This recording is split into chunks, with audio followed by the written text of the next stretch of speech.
Your breath moves like a tide, in and out, steady and slow. The weight of the day begins to slip from your shoulders. Your thoughts, once racing, now drifting, become lighter, less urgent, like paper boats set adrift on a quiet lake. This is the beginning of sleep, though you're not quite there yet. You are hovering gently in the in-between. Here, in this soft space, your mind begins to whisper. Not in words, but in pulses, tiny sparks of electricity moving quietly between neurons, your brain's endlessly communicating cells. You don't need to direct it. It knows what to do. It's been doing it every night for as long as you've been alive. While your body stills, your brain listens to itself, to the world it gathered during the day. It replays moments softly, sometimes so faintly that you can't tell whether you're remembering something or imagining it. A glance from a stranger. The sound of rain against the glass. A thought you didn't have time to finish. These echoes float just beneath awareness, brushing past like a breeze. This is the stage when your brain enters a kind of silent rehearsal. Neuroscientists call it quiet wakefulness, but to you it may feel like drifting. It's a space where the brain begins to sort and sift. And with that sorting comes the first signs of something deeper, neuroplasticity. That gentle, powerful capacity for change. Neuroplasticity is not loud. It doesn't announce itself. It works like wind in a forest, rearranging leaves, bending branches, but leaving no obvious trace. It is the reason you can learn, remember, adapt, and heal. Even now, in the moments before sleep fully takes hold, your brain begins its nightly shift. You may think of the brain as a fixed thing, an organ with hardwired functions. But it is more like a garden that grows according to how you use it. The more you repeat a thought, a feeling, or an action, the more that pattern deepens. And as you rest, the brain begins to notice which patterns are growing and which are ready to fade. During the day, everything is noise. You react. You respond. You try to keep pace. But at night, the volume lowers. There is space for the whispers to be heard. Soft waves ripple across your brain, slow, coordinated rhythms known as sleep spindles and delta waves. They are the lullabies of the brain. They help prepare it for change, like turning the soil before planting seeds. Each wave carries signals across regions, building bridges, sometimes tearing down old ones. These rhythms are not chaotic. They follow deep, ancient patterns. In this moment, you are already changing. Not in ways you can feel right now, but gently, subtly. It's not a single transformation. It's many small shifts as countless tiny synapses, the connection points between neurons, quietly adjust. You may wonder how this happens without your awareness. But most of your brain's best work happens while you're not paying attention. In fact, some of its deepest wisdom emerges only in stillness. Think of a snow-covered hill. During the day, sleds carve paths into its surface. Each run leaves a mark, a groove, a trail. But at night, when all is quiet, the snow begins to fall again. It softens those tracks, gently resets the surface so that tomorrow you can ride again, perhaps in a new direction. That's what your brain is doing now. Letting go of what you no longer need. Preparing you to build anew. And the more you welcome this process, the more sleep you allow yourself, the stronger these gentle rewrites become. You don't need to push or force or plan. Your brain is already listening, already adapting, already whispering the new paths into being. And just as one thought fades, another begins to rise. A memory, maybe, or a flicker of imagination. You might see a flickering image in the dark behind your eyes. A hallway you've never walked down. A voice you almost recognize. You are on the edge of dreaming now, where the whispering deepens into something more vivid. Soon, your brain will enter deeper stages of sleep. And as it does, the work of neuroplasticity will continue, more quietly, more profoundly. Like moonlight shaping the tides, it moves without effort. And what happens next in your brain is no longer just a whisper. It becomes a path. A living network of change, growing in silence. And in that network, something beautiful is about to begin. The tracing and retracing of neural trails, the paths you've walked in thought and action. Some will deepen. Others will gently. You are deeper now. Sleep has taken you gently by the hand. Your breath has found its rhythm, steady and slow. And within you, the mind begins its walk. Not through time, but through itself. Your brain is a forest. Not of trees and leaves, but of pathways, billions of them. Each path is a connection between neurons, shaped by thought, memory, feeling, and habit. You walk these trails every day, often without knowing. They form the routes of your reactions, the echoes of your learning, the flow of your attention. Some paths are well-trodden. These are your routines, your practiced skills, the ways you think most often. You return to them easily. Others are newer, tender shoots trying to grow strong, like trails still marked in soft moss. And then there are those that begin to fade. Paths you no longer walk. Words once memorized, now softened by time. Fears once strong, now barely whispers. As you sleep, your brain becomes the quiet caretaker of this forest. It moves slowly through the trees. It clears the cluttered trails. It lays fresh stones where new paths are being made. And it allows the unused ones to gently grow over like ivy covering a forgotten step. This process, delicate, ongoing, essential, is neuroplasticity at work. It's how your brain decides what to reinforce and what to release. It does not erase without reason. It listens for the signals left behind in your waking hours. Imagine a path you've taken many times in your thoughts. Perhaps a skill you've practiced or a calming phrase you repeat. That trail glows slightly brighter tonight. Your brain notices, and it lays down more support, strengthening the synapses that form its route. Now picture a path you only just began. A new idea, a name, a shift in how you see something. It's faint but promising. The brain marks it with a small, hopeful signpost. Let's watch this one, it seems to say. This forest is always changing. It is never finished. And that is your brain's most beautiful truth. It is never done growing. Even now, while your body is still and your consciousness has floated free. Your brain is busy reweaving its trails. It's rerouting traffic, testing shortcuts, and smoothing rough turns. It knows that life is unpredictable. That tomorrow may bring something new to learn or something old to unlearn. So it stays flexible. It trims and tends, always preparing, always adapting. And while the conscious you sleeps, the deeper you continues walking. It revisits moments from the day, not in full scenes, but in subtle flickers. You may never remember these, but your brain does.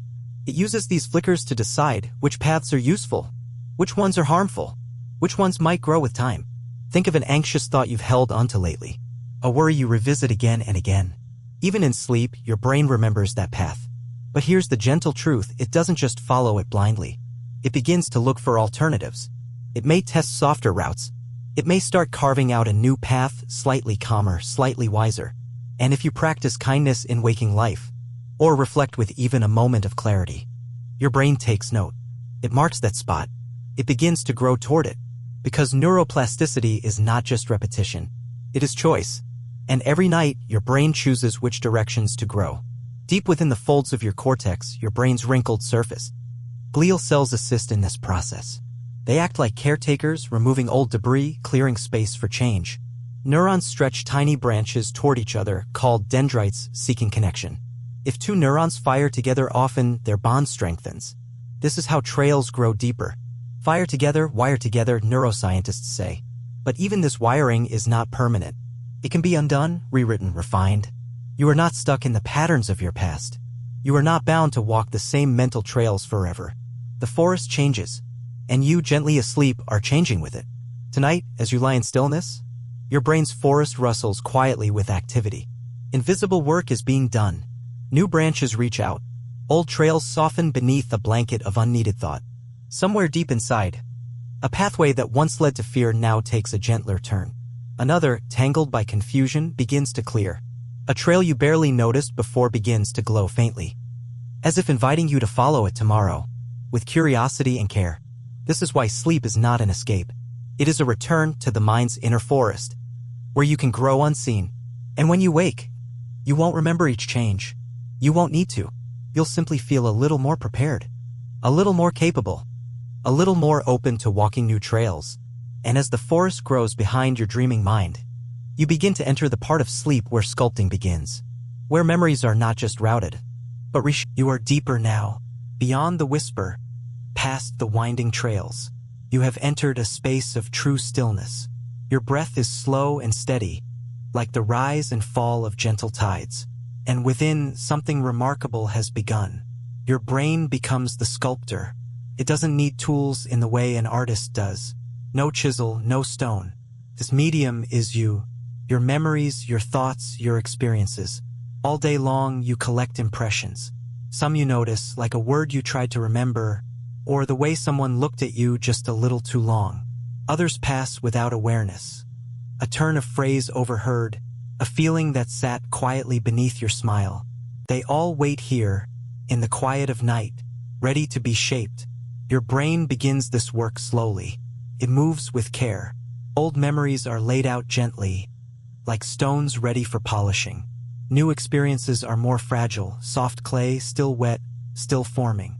And mistakes, those too are part of the raw material. In deep sleep, the sculptor chooses what to keep. Some memories will be sanded smooth, made easier to recall. Others will be tucked away, not erased, but placed in softer light. Their edges less sharp, their weight less heavy. You don't remember learning how to walk, yet your body remembers. That memory was sculpted long ago. So too is it with new knowledge, a language you're learning or a song you've just begun to hum. Tonight, the sculptor strengthens those grooves, pressing the shape deeper into the soft stone of your brain. This is neuroplasticity in action. Quiet, deliberate, and ongoing. It is not rushed, takes its time, and in doing so, it creates something lasting. Neurons, the artists of your mind, send out signals, firing in rhythmic bursts.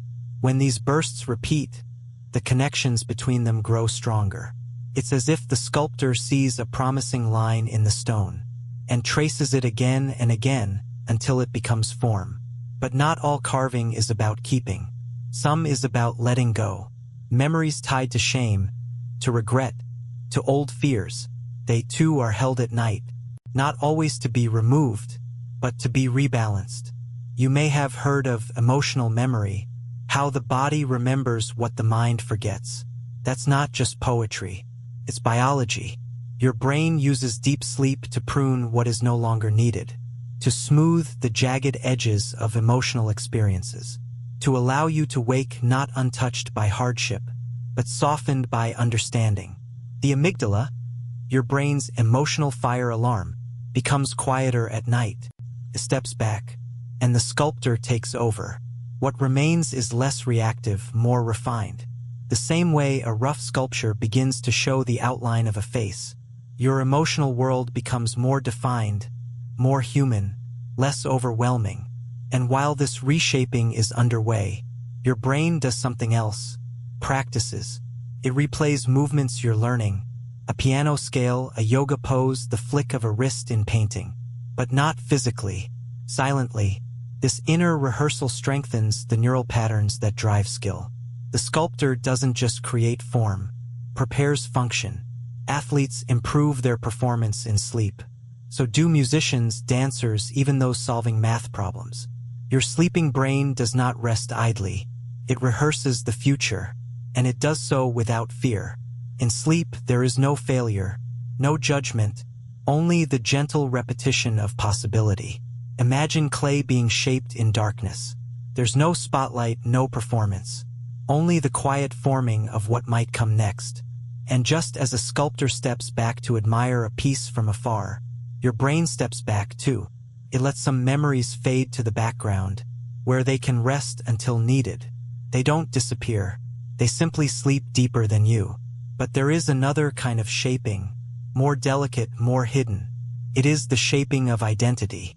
The thoughts you repeat, the stories you tell yourself, the beliefs you hold onto even when they hurt. These too are subject to the sculptor's hand.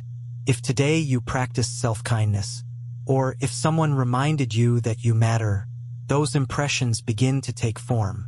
And if today brought struggle, the sculptor doesn't ignore it. It holds it gently, turning it over, searching for what can be softened. This is why the night feels like a balm, why you sometimes wake with clarity, or a lightness you didn't go to bed with. Neuroplasticity is not just about performance. It's about becoming.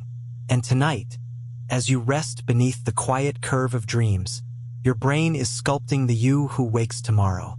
It isn't starting from scratch. It's using what you've lived. The laughter, the questions, the mistakes. All of it is clay, and all of it is worthy of becoming something new.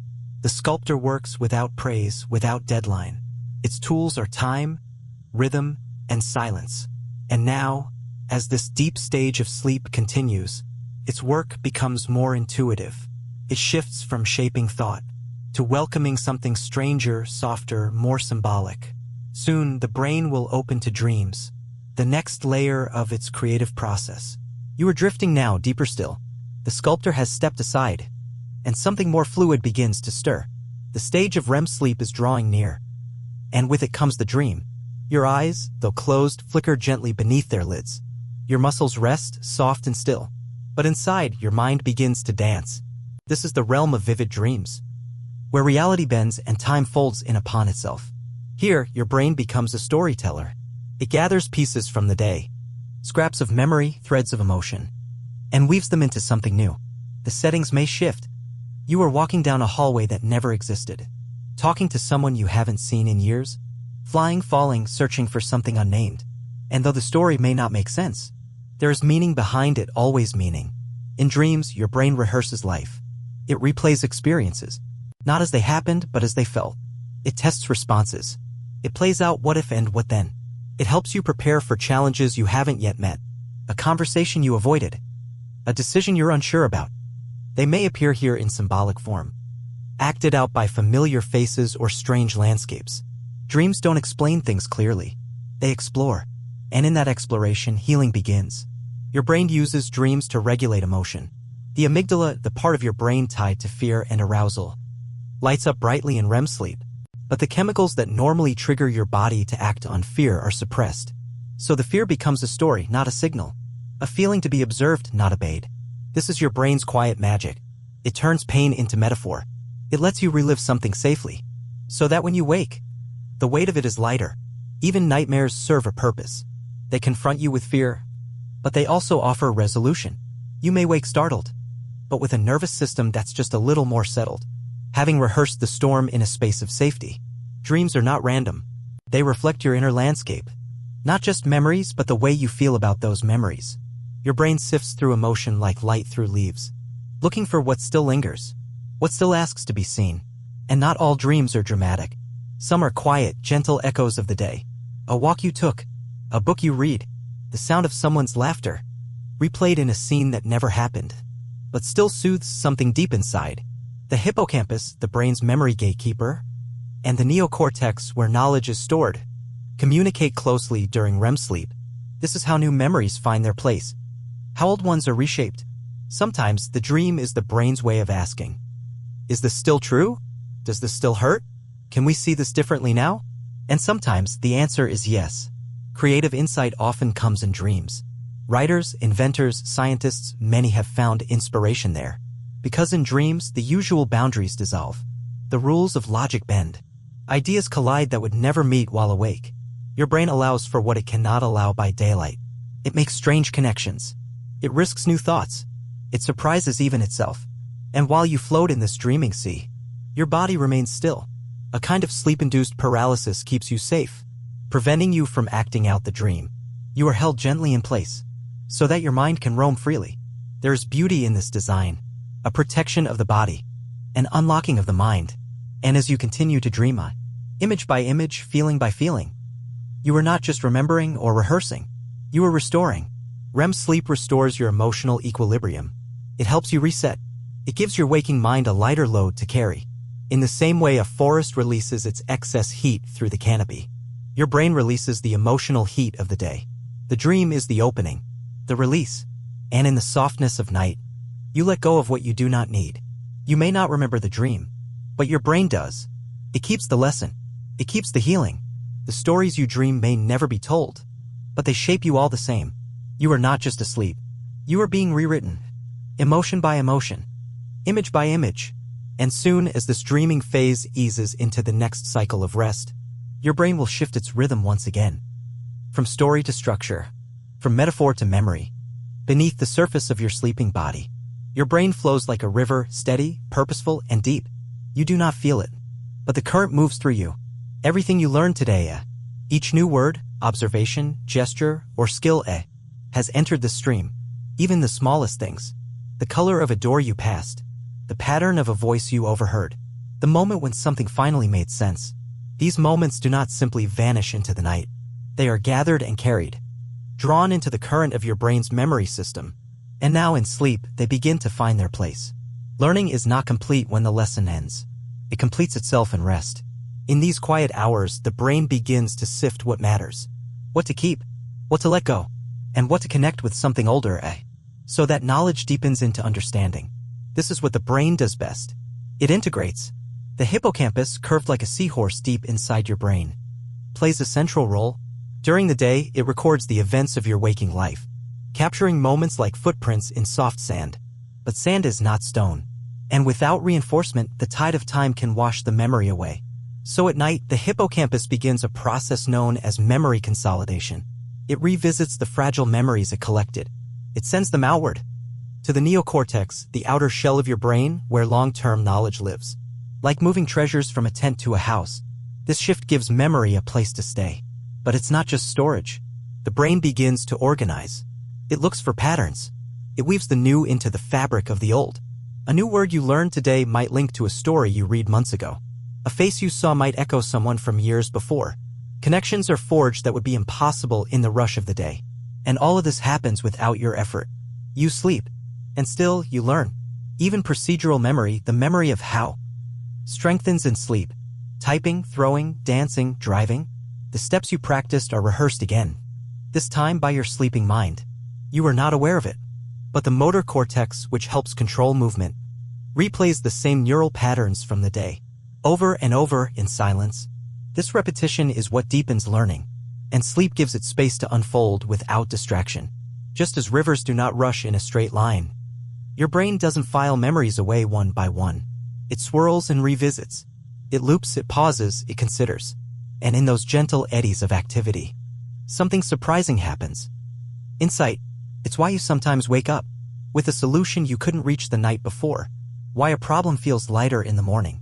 Why a new idea floats up seemingly from nowhere. It came from the current, from the slow, hidden thinking of the sleeping brain, the brain's default mode network. A system active when your mind is not focused outward. Lights up in this dreaming night. It helps stir distant memories, distant ideas, and it lets them meet in new ways. This is creativity at its most subtle. Not forced, not designed, but discovered, like driftwood floating toward the shore. These insights emerge when the tides of consciousness return. And all the while, the river flows, washing away the clutter, nourishing what wants to grow, carving meaning out of the raw stone of experience. Your emotions flow here, too. A lesson learned in frustration may be revisited in calm. A conversation filled with uncertainty might become clearer. This emotional filtering is part of learning. It lets the lesson remain but softens the sting. And when memory and feeling move together in the current, you don't just remember facts. You remember what they meant, what they felt like. That is how memory becomes wisdom.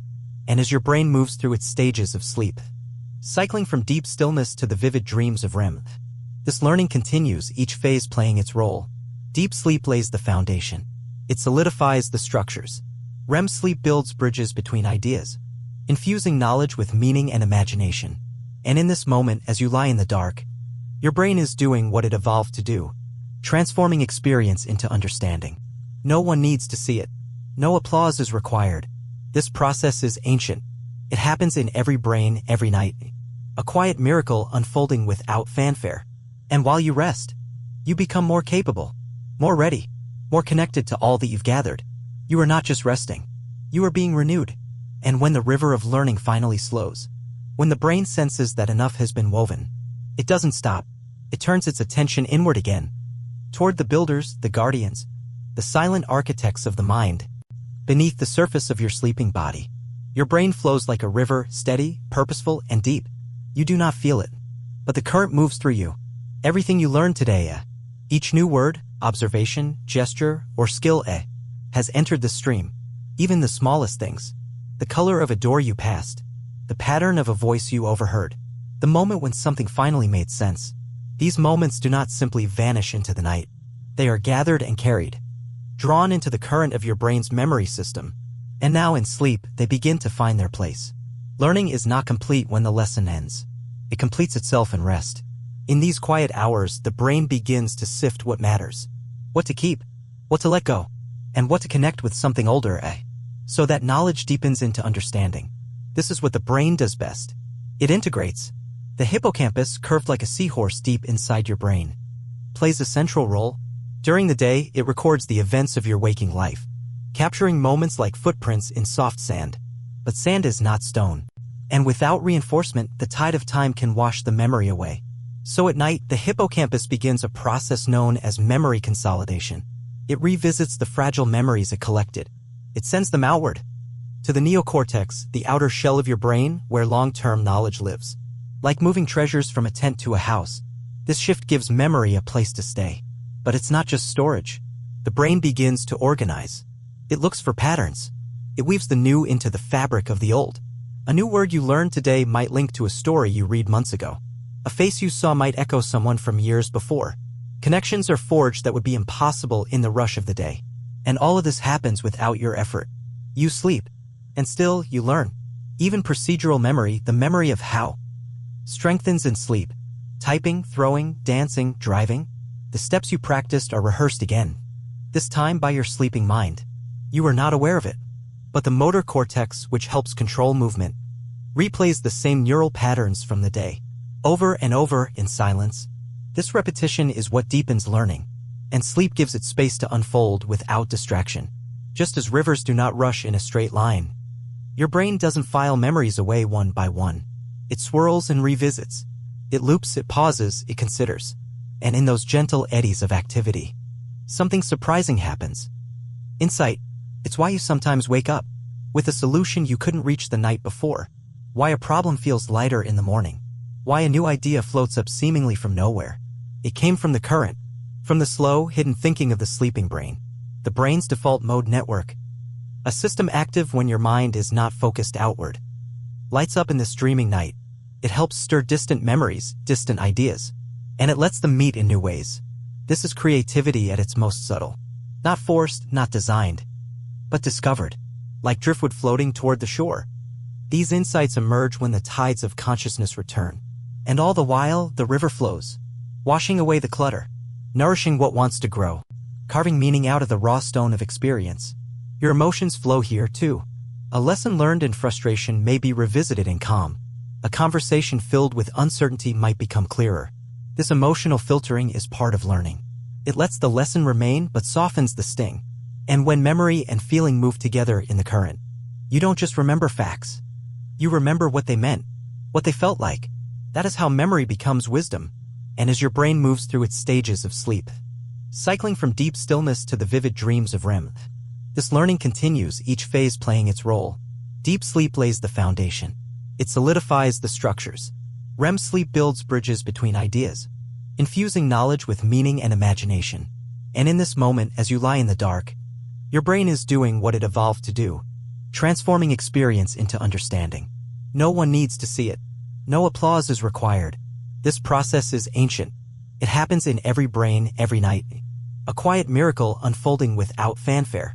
And while you rest, you become more capable, more ready, more connected to all that you've gathered. You are not just resting. You are being renewed. And when the river of learning finally slows, when the brain senses that enough has been woven, it doesn't stop.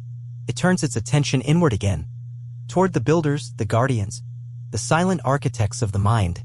Somewhere deep inside your sleeping brain, beneath the shifting waves of dreams, beneath the glial scaffolding, beneath the humming circuits of thought, there is a garden.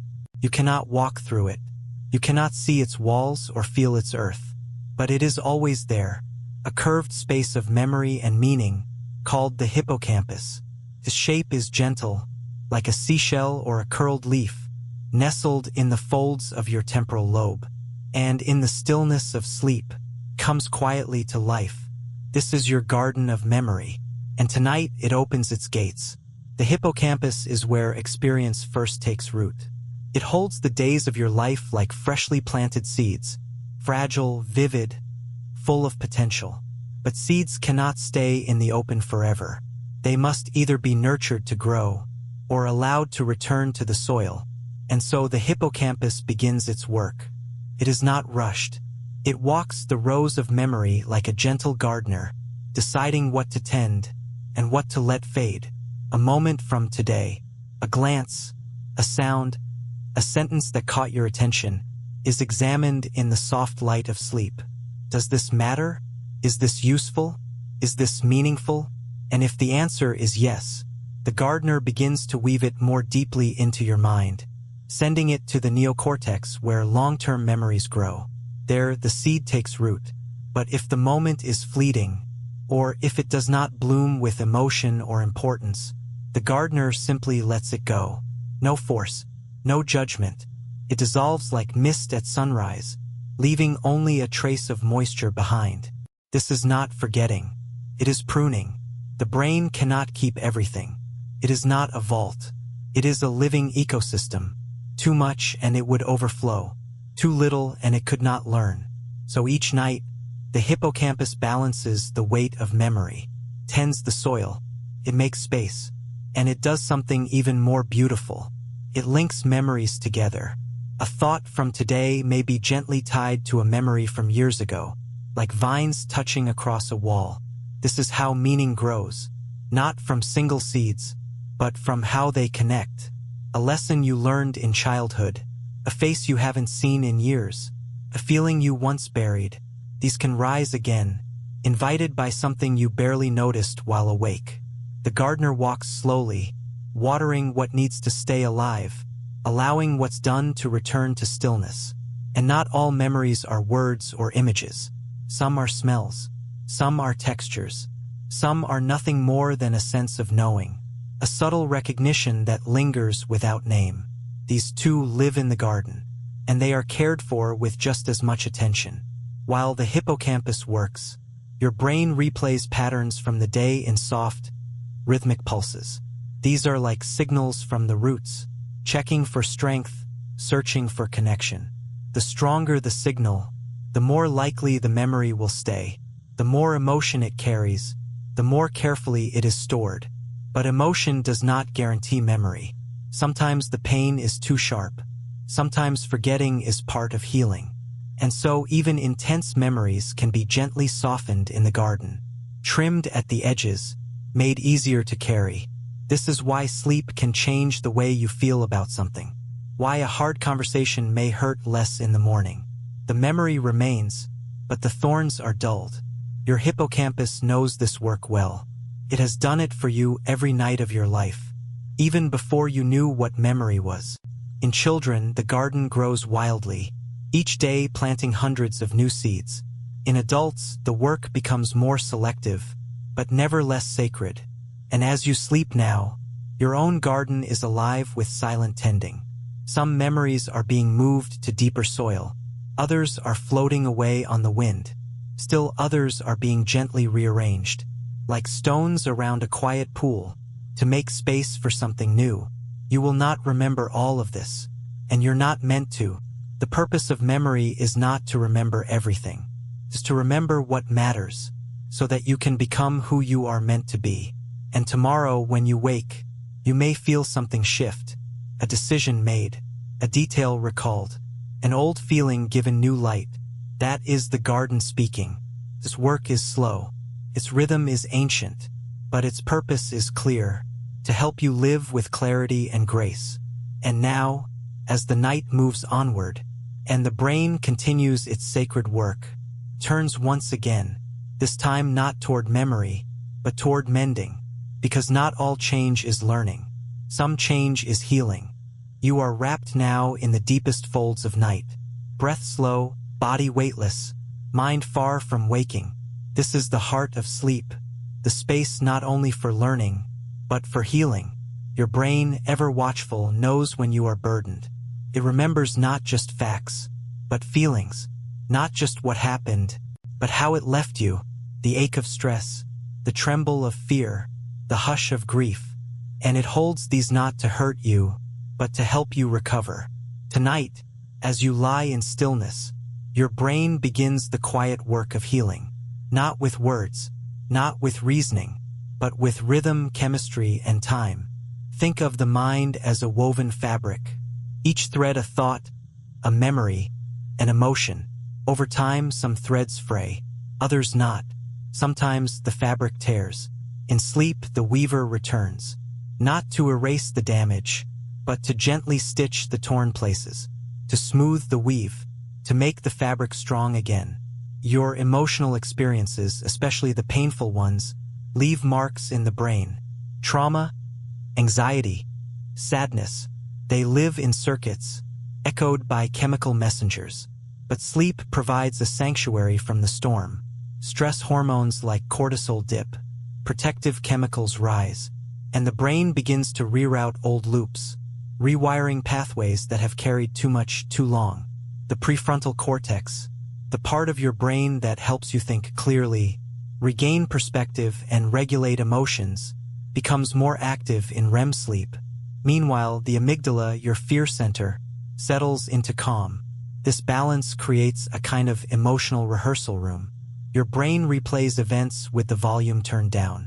It revisits old feelings, but in a safer frame. This is where healing begins. Imagine a painful moment from your past, one you've carried without knowing. Tonight, your brain may hold it again, not to relive it, but to reframe it, to lessen its sting, to file it into a softer drawer. This isn't forgetting, it's reprocessing. Emotions don't disappear in sleep. They evolve. They shed their urgency. They lose their sharpness. And because of this, you wake lighter, not because the pain is gone, but because it no longer owns you. Sleep helps emotional wounds move from chaos to coherence, from raw noise to quiet understanding. And healing is not limited to the mind. The brain is deeply connected to the body, and what soothes the one often soothes the other. As you sleep, your parasympathetic nervous system, the rest and digest mode, takes over. Heart rate slows, blood pressure eases, inflammation quiets, muscles loosen their grip, and deep within your cells, restoration begins. Growth hormone is released in greater waves, fueling repair across the tissues of your body. Tiny injuries begin to mend. Immune cells scan, rebuild, reinforce. But the deepest healing remains unseen. The realignment of thought, the rewriting of belief. You've had days that left you raw. An argument, a loss, a disappointment you couldn't name. And somehow, after a night of good sleep, the edge is softer. The shape of the experience has changed.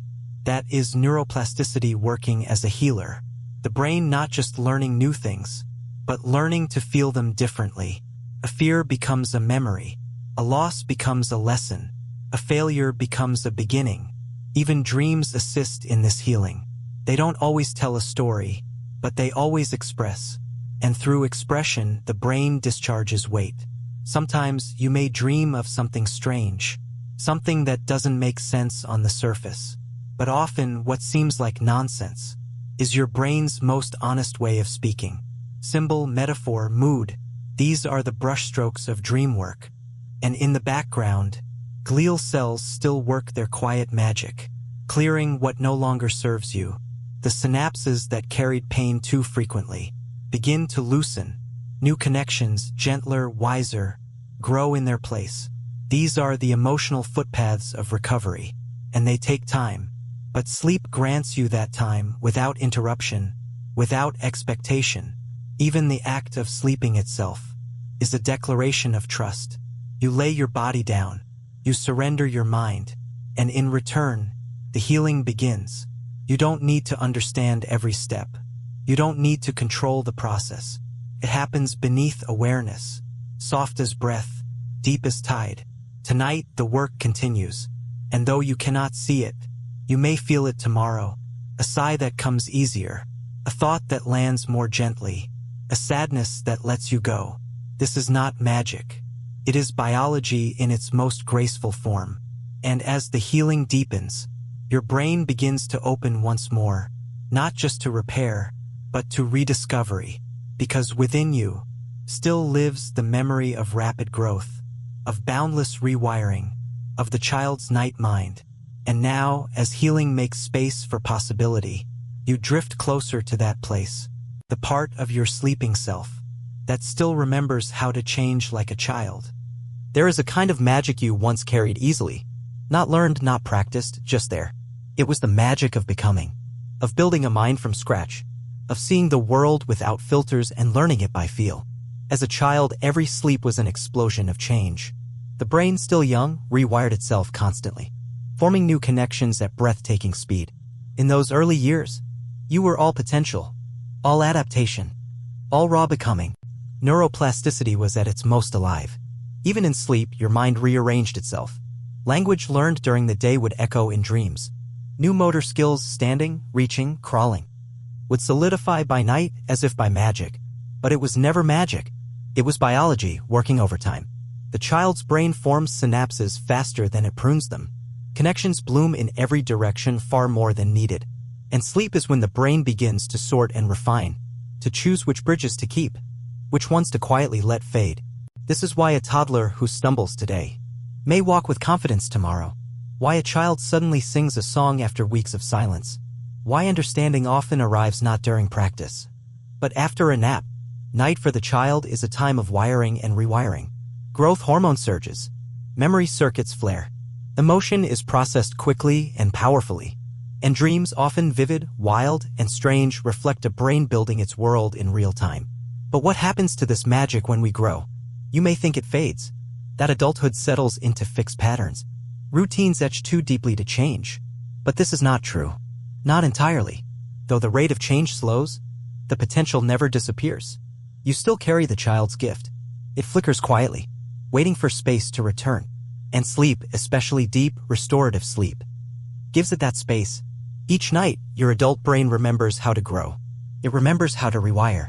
It just does so more selectively, more purposefully. You no longer form thousands of connections at once. Now you strengthen what matters and let go of what doesn't. You are not becoming everything. You are becoming yourself. Yet within you, there is still the child's spark. It's in every moment of learning, every new perspective, every time you forgive yourself or choose to begin again. In sleep, that spark is nurtured. Neuroplasticity, the very force that once shaped your earliest years, continues to adjust the map of your mind. Slowly, gently, but always with purpose. You may dream more symbolically now. Your brain may not echo language with the same urgency, but it still explores, still tests, still reshapes itself in response to experience. And sometimes when the right conditions align, when rest is deep, when emotion is open, when curiosity is alive, your brain undergoes remarkable transformation. Adults who learn a new language, who recover from trauma, who develop new habits, or unlearn old reactions, they are tapping into the child's night mind. The brain remains flexible, especially in sleep. This is why practices like mindfulness, compassion, gratitude, and creativity can create real, lasting change, not just in mood, but in structure. Each of these practices lays a gentle invitation for your brain to grow, and sleep answers that invitation. So tonight, even as you rest, your mind may be doing something childlike, trying something new, believing something hopeful, making room for joy, and perhaps, just as in childhood, you will wake tomorrow and find that something has shifted, without you needing to force it. This is the grace of neuroplasticity. You do not have to fight for it. You only have to welcome it. Sleep will do the rest. Even your dreams may carry echoes of early life. A school hallway, a forgotten friend, a version of yourself untouched by judgment. These are not just memories. They are signals. They remind your brain how to open. And so, beneath the adult you, the child still speaks, in the language of curiosity, of wonder, of growth. You were not meant to stop changing. You were meant to change more wisely. And tonight, as your brain moves through its final cycles of sleep, the child's spark still burns, quiet, enduring, ready to carry something new into the day ahead. Because when you rise, you will not be the same as before, and neither is your brain. The night begins to lift, not with sound or movement, but with a subtle shift in light, a breath of gold beyond the edges of your sleep. You do not wake all at once. Your mind rises slowly, like mist over a warm lake, thought by thought. The self you left behind last night returns, but it is not exactly the same. Something inside you is subtly different. A recalibrated rhythm, a softened feeling, a new thread woven quietly into your mind. This is the miracle of neuroplasticity. It has been with you through every stage of the night. It shaped your memories, pruned your patterns, soothed your sorrows, and opened the door to change. And now, in the gentle light of waking, you carry its quiet gift. Perhaps your body feels a little more grounded, or a thought that troubled you has lost its edge. Maybe a question has found its answer, or a vague sense of hope rises, unspoken. You don't have to know what changed. Your brain knows. You spent the night immersed in silent craftsmanship, restructuring neural connections, refreshing emotional circuits, restoring balance to the entire landscape of your mind. And because of that work, you are better prepared to face the day. The skill you practiced yesterday? It has been quietly reinforced. The conversation that lingered on your heart? It has been gently settled into place. The habit you're trying to shift? Its old pathways have weakened, making space for something new to grow. All of this, while you slept. There's no ceremony to waking, no grand unveiling. And yet, within you, transformation has occurred. Neurons that once fired in conflict may now reach in harmony. Fierce circuits that once felt locked may now find release. And patterns long repeated may begin to lose their hold. Because your brain is not frozen in time. It is not finished. It is always becoming, shaped by what you choose and what you rest into. Even the simple act of opening your eyes reflects the new you, a brain freshly bathed in sleep's quiet wisdom, a self shaped not by willpower, but by trust in the deep work of rest. And now, as light moves across the ceiling, as your body begins to stretch toward wakefulness, you carry forward everything you've become. You may feel it in moments of calm where stress once lived, in sharper focus or steadier breath. You may notice you respond more gently, or see a solution you hadn't before. These are signs of a rewired mind. Subtle, steady, profound. And tonight, when you return to sleep again, the process will continue. Each day offering material, each night offering the quiet space to reshape it. Neuroplasticity is not a one-time miracle. It is a lifelong companion. It is present each time you try again, each time you learn, each time you forgive yourself, or believe in the possibility of change. It is not about perfection. It is about becoming more capable of joy, more resilient to challenge, more open to connection, more in tune with the truth of who you are. And in this way, each night is a return to yourself, to your potential, to the gentle, invisible rhythm of growth. So as you rise, know that something has already shifted. You have already begun again. You are not who you were when you closed your eyes. And you do not need to feel different to be different. The change lives in your cells, in your circuits, in your quiet readiness to meet the day. That is neuroplasticity, the soft science of your becoming, the quiet miracle of rewiring through rest. The reason you can change, not by force, but by allowing. You do not need to strive. You only need to return, to breath, to sleep, to trust, to the silent, endless becoming that unfolds beneath the surface of every quiet night.